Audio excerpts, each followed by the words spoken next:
Hey, what's good guys? This is Nightwing2303 from WarTesters.com. Today we have the performance review on the Nike LeBron 13. So with that being said, let's go ahead and get right into it. So the traction use here on the LeBron 13, initially I was definitely unimpressed, at least from a visual standpoint. However, they ended up working out really well on court. So the pods here actually use a bar looking kind of pattern. It reminds me a little bit of something that you actually use for something outdoors. They're implemented in a way that's similar to herringbone, where it's just kind of like lines and everything, but they're also in a multi-directional fashion. So no matter where you're going, what direction you're trying to move in, these things pretty much got you covered. Now, I was unable to find a dusty court. I know how that sounds. It's definitely rare. I walked into my local 24 at the very last night of testing these, and I was just like, okay, now it's time to test these guys on a really dirty court to see how this traction really stands up. And I walked in and that shit was super clean, dude. Like, I was like, what happened here? Who got hired and who got fired? What's going on? So as far as this review is concerned, it's basically on really nice indoor courts. There was some dust, but it was nothing like what I'm used to playing on. But if you've played with these on dirty surfaces, leave a comment in the comment section below to let everybody know what your thoughts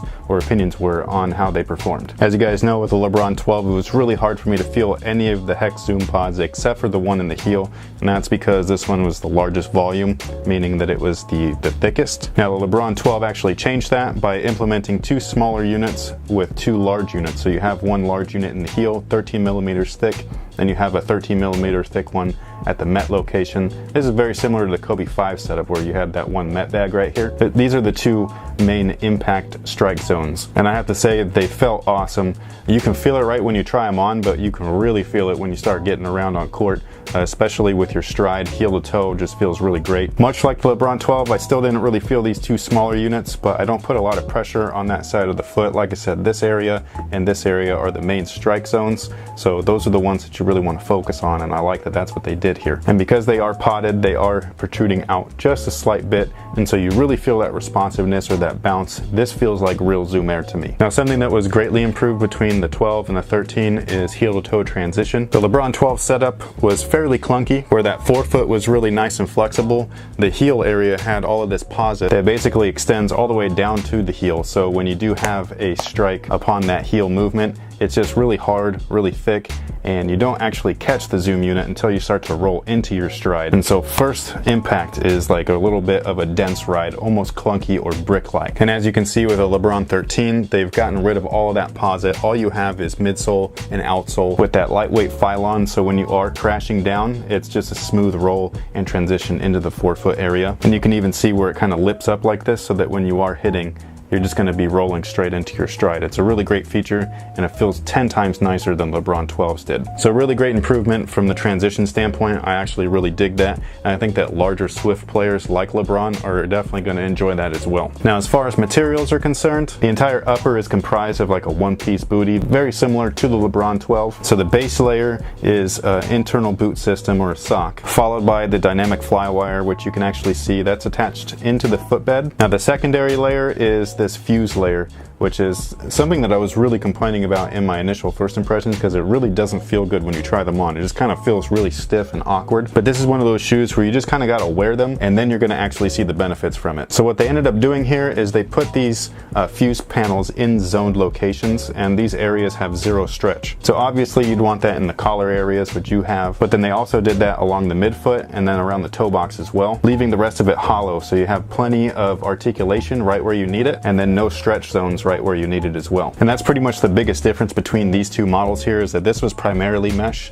with some mega fuse or plastic overlays, whereas this shoe is primarily fuse with giant gaping sections of mesh. And then the final layer is the posit pieces. They are placed sporadically, so you have that lateral ankle stability section right here at the lateral side of the collar. The only thing that this side was good for was, getting scuffed up, because otherwise it was pretty much useless. This is like the most random piece of posit I think I've ever seen on the shoe. And then that midfoot piece, while I believe that this is still something that doesn't need to be there because the fuse is there, it is there to protect the mesh so you don't have a ton of wear and tear right on that area. As far as fit is concerned, I do feel that they fit true to size, but trying them on is definitely the best way to find out if your pair needs to go up a size or down a size or true to size and all that kind of stuff, because everybody's foot is a different shape. So for an example, the midfoot area that has that zero stretch that I talked about earlier, the one with the posit panel right on top, this area is going to be killer for people with high arches, and killer as in not a good thing. This area is just very snug, it doesn't move, it doesn't stretch, it really helps contain the foot.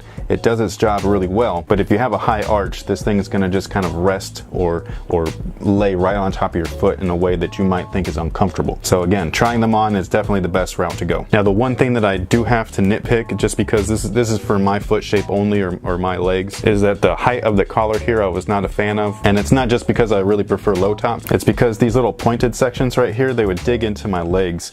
Even when I was wearing some taller socks, and that I just felt was a little bit uncomfortable. It wasn't to the point to where it was rubbing anything raw or leaving any marks. It was just, you know, pressing into my leg, and it was just not a comfortable fit in that regard. So if there was one thing that I was going to complain about, that would be it. All of the aforementioned features that we just went over, from their tooling all the way up to their fit, all of which have a positive effect on their overall support. The tooling use is fairly wide, so it goes out and cradles the foot just enough to where it feels and promotes some more stability. And then, like I said earlier, the materials that they used here all around the shoe, especially the no stretch zones, all promote a great solid fit, great lockdown, which in turn will give you more natural support. So you're able to maneuver on court without feeling like you're wearing a pair of Timberlands, even though these are a little bit kind of boot-like. So overall, I definitely wasn't a fan, especially when I first tried them on. These things just don't feel good when you try them on. I don't know why.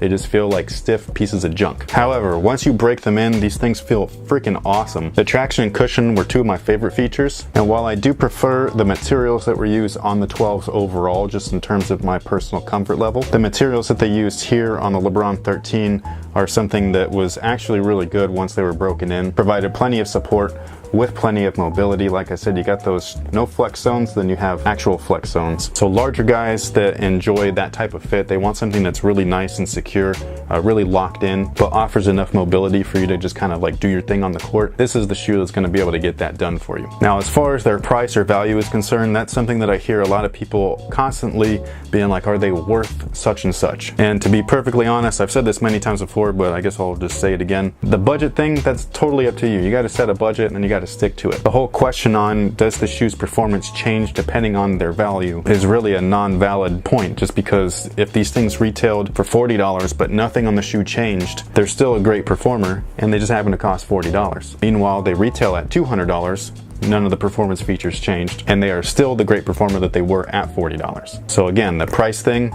totally up to you. If they reach your budget and they meet your needs, then that's a shoe that you'd be like, oh yeah, you know, I want to check those out and maybe play in them. If they're well over your budget, even though they do meet your needs, wait for them to go on sale and then they'll be worth your value. So bottom line, there's great performance models out there that retail anywhere between dirt cheap and hell no.